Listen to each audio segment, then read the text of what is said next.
അപ്പൊ നമുക്ക് നോക്കാല്ലേ? ഇത് നമ്മുടെ കുടുംബത്തിന്റെ അഭിമാനത്തിന്റെ പ്രശ്നമല്ലേ? ഞാനേ ഇത് വളരെ നിസ്സാരമായിട്ട് കൈകാര്യം ചെയ്തോളാം. അതുപോലെ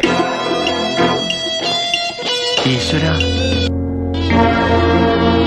അതേടാ, ഞാൻ തിരിച്ചു വരില്ലാന്ന് വിചാരിച്ചു. ഒരു പെൺകുട്ടിക്ക് ജീവിക്കാൻ നിങ്ങൾ സമ്മതിക്കില്ലേ? ഞാൻ തന്നെ. നിങ്ങൾ എത്ര കാലമായി വേട്ടയാടാൻ തുടങ്ങിയിട്ട്? പിന്നെ നാടിന് ഗുണം പിടിക്കുന്നതല്ല, രാജ്യത്തിന് ഗുണം പിടിക്കുന്നതല്ല. അതൊക്കെ കുറെ കേട്ടിട്ടുണ്ട് എന്നാണ് എനിക്ക് പറയാൻ. ഞാൻ എന്റെ വാക്കുകൾ ചുരുക്കുന്നു. നമസ്കാരം.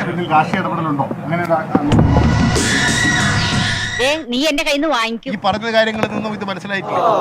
ഒരു വൃത്തികെട്ട പൊറാട്ട നാടകമാണെന്ന് മനസ്സിലാക്കാൻ 4ാം ക്ലാസ്സും ഗുസ്തിയും അല്പ കോമൺ സെൻസും മാത്രം മതി. Just remember that.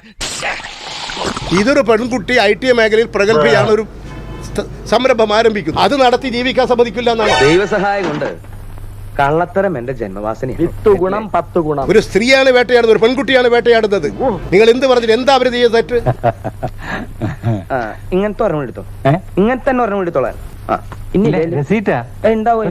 അത് ശരി. ഇനിയിപ്പോ അത് പുറത്തൊന്നും പറയണ്ട.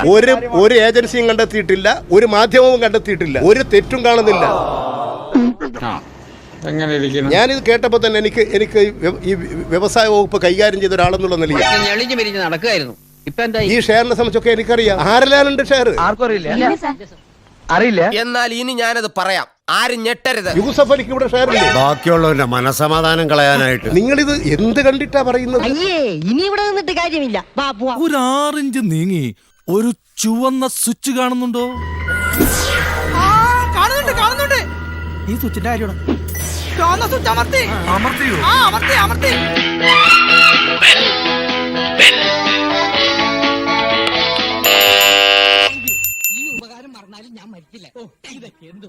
അപ്പോ നാളെ നേരത്തെ തന്നെ ഇങ്ങോട്ട് എത്തണം കേട്ടോ. ശരി.